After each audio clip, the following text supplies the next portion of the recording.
আজকে আমি শেয়ার করব কিভাবে আমি একটা ড্রিমি চাঁদ রাত পালন করলাম। আমার মনে হয় সব মেয়েদেরই এমন একটা ড্রিমি চাঁদ রাত পালন করার অনেক ইচ্ছে থাকে। আমারও ছিল। তার জন্য ভাবলাম এবারে এই ইচ্ছেটাকে পূরণ করে ফেলি।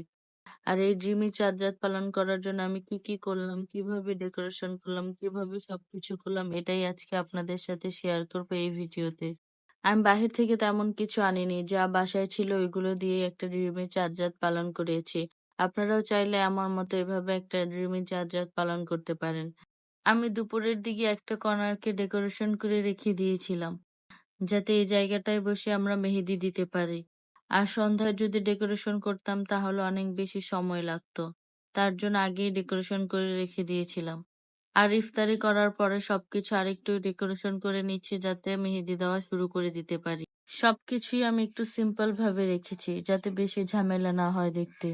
আর বেশি ঝামেলা থাকলে মেহেদি দিতেও অনেক সমস্যা হতো, তার জন্য ভাবলাম যে সিম্পল ডেকোরেশন করি।